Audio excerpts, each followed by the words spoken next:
Dan Lyman with InfoWars Europe. I am here in Turin, Italy. I'm actually at Bilderberg conference right now, but I've bumped into a new friend here. This is Luca Donadel. He's an independent journalist, and he's done some incredible work talking about the migrant situation here in Italy and Europe in general. And he's done some viral videos. You definitely have to check those out. And we just want to get his thoughts as a guy here on the ground, living in a town with a pretty large migrant contingent. I'm actually staying just down the road by a huge migrant encampment that he has said is essentially the beginnings of a no-go zone. So we're going to get kind of his thoughts on things. How you doing, Luca? I'm doing great, thank you. I covered last year. I made a video about the NGOs taking migrants in the front of Libyan coast and bringing them here to Italy. And this video went viral here in Italy. Many politicians share the video. Politicians from the Lega, like Matteo Salvini, and obviously because it proved their point.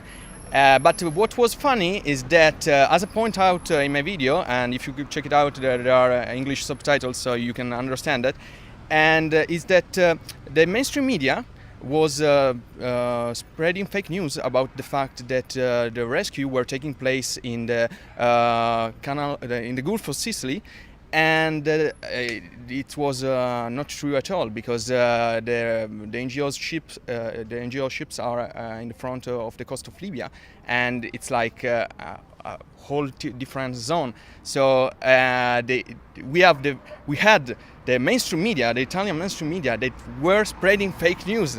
And it was an independent reporter like me that proved them wrong, and they started calling me fake news. That's a really funny story, but it's what happened to me. And I can tell you what I found very funny is that many of these news organizations was directly affiliated with the Vatican, like Avvenire. They say that I'm fake news, and right now, at the Bilderberg Group, we have a Vatican cardinale that is participating right now. So, what I found out in my research is that many of the NGOs, not the NGOs itself, but Italy spend right now about 5 billion euro of taxpayer money. Those are not money that are coming from the European Union. Some mainstream media tells, oh, it's okay. It's not money that we are spending because it's money that the European Union gift us, but it's not true. Those are Italian taxpayer money.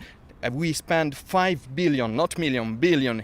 Euros a year for all the business of accommodation of these migrants, medical expenses, all this stuff, and it is a huge business. We have many mafia infiltrated in this kind of business, and also, what's interesting is that the Catholic Church have many affiliated organizations owned by them, like the Caritas, that have business going on with the migrants. So they have a conflict of interest, if you can call it that way.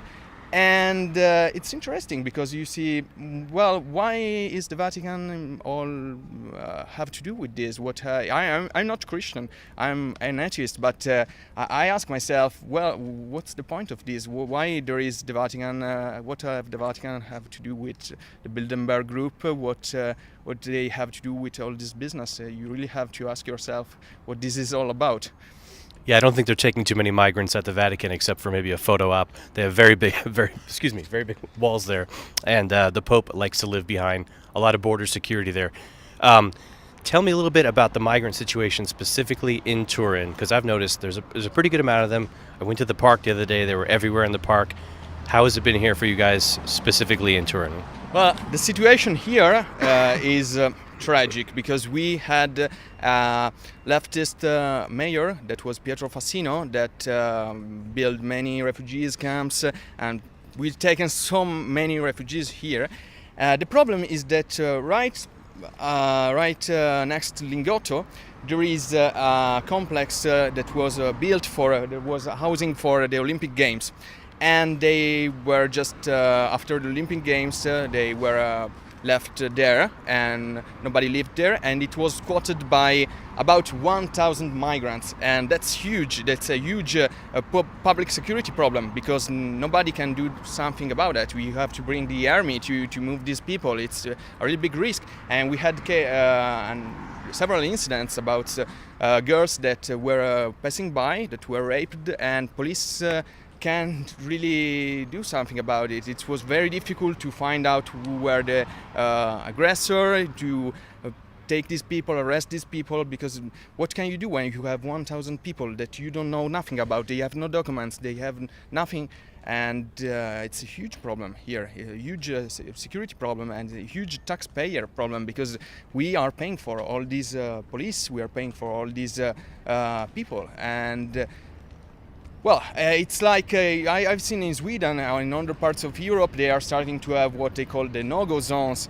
And this is not really a problem with Muslims, it's a problem with unregistered aliens that we can have become a problem that's of public security, really.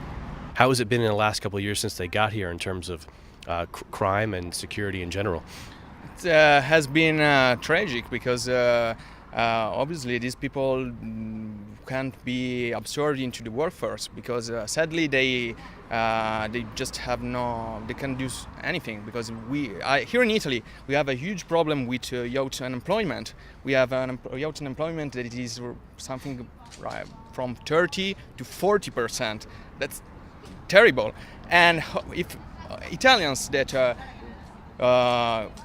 are educated, have gone to school, talk Italian, they can't find jobs. What are the perspectives for these people that don't even speak Italian?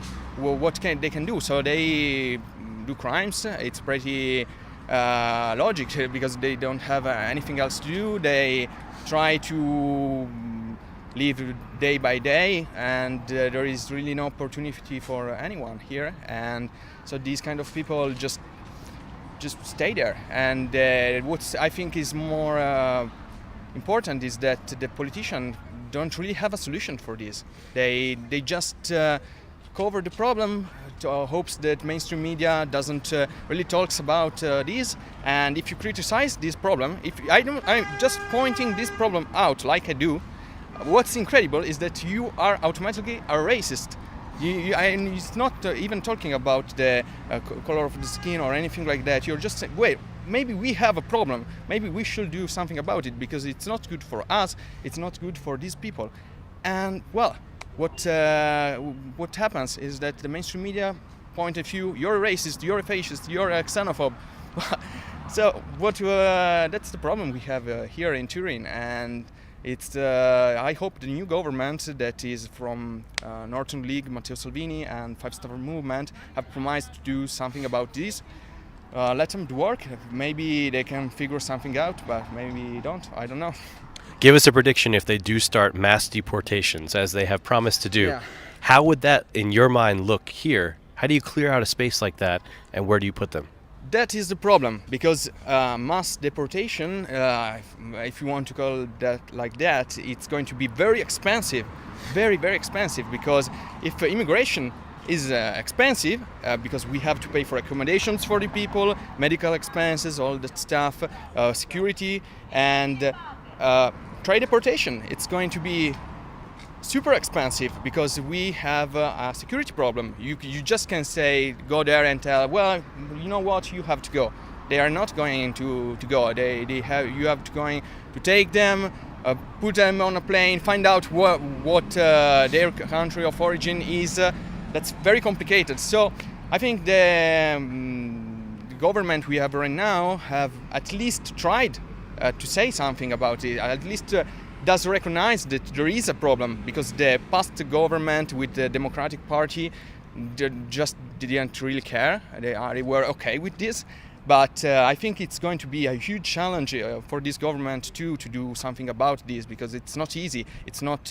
It's going to be very expensive. It's going to be very difficult, and well, we'll see if they can do something about it, because we live here in Europe, in the European Union, and we are told these the story that the European Union, the European solidarity with the other countries. Well, that's a joke, because all the other countries, like France, is blocking their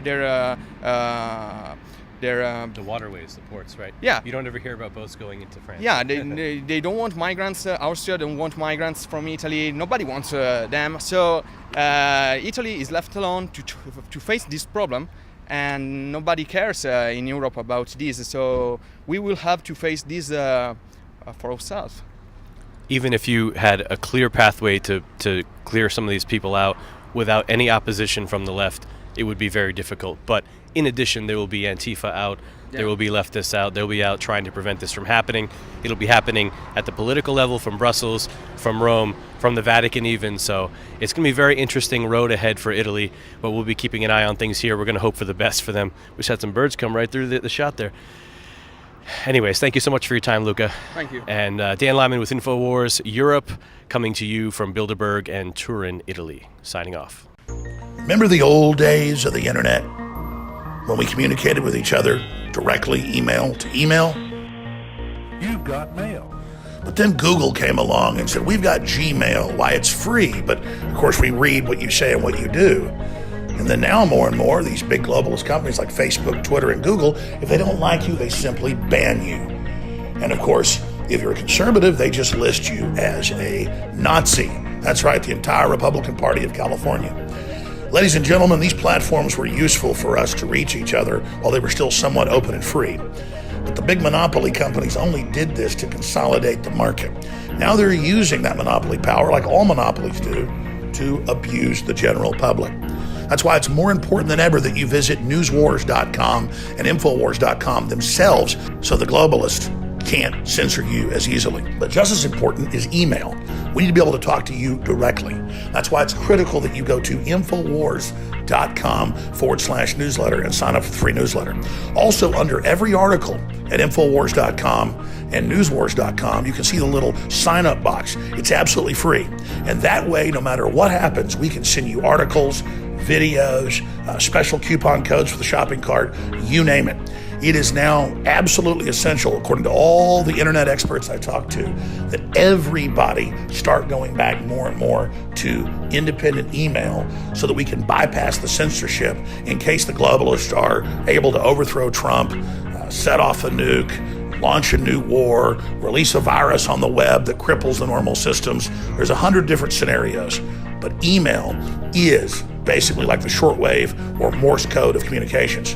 Just like our military still uses Morse code, it still uses shortwave as their emergency backup, we have to have the emergency backup on the internet, and that is email. In fact, one idea I've had is if you don't want to have any spam, you can create a new email that you only share with InfoWars so I can communicate directly with you. Again, ladies and gentlemen, infowars.com/newsletter to sign up for the free newsletter, or you can simply go to the bottom of each page, each article on Infowars.com, and there's a sign-up box right there. Look, I was always trying to go for the latest and greatest for the last 20 years on the web and never really pushed to get listeners to join our email list. But in the last few years, I've realized how critical it is, and it's an area where Infowars, quite frankly, is behind. Think about this. We're all pulling for the same mission: Americana, lower taxes, Second Amendment, religious freedom, family values, and it's happening. But we aren't able to communicate with each other person to person, peer to peer, on these platforms like Twitter, Facebook, YouTube, Google, all of it. More and more that's being censored. The shadow bans have gone to outright bans. And yes, we're going to try to reform these institutions. We're going to try to break them up. That's the whole process, starting with congressional hearings in Congress right now. But during this long, hard battle, it's more important than ever that patriots, Christians, nationalists, people that are populist, not just here in the U.S., but all over the world, be able to communicate with each other and realize the importance of email. I personally get sick of email and how it gets feel full of spam, especially with my older email addresses. That's why with Friends and Family, I have private email that only Friends and Family have. I again suggest that everybody go to Infowars.com/newsletter and sign up for the free newsletter so we can send you direct videos, direct articles, and bypass the system. And yes, send you special coupon codes and other deals that are the very best we offer from InfoWarsStore.com. Again, my friends, thank you for joining us in the InfoWar. We're winning thanks to you. God bless.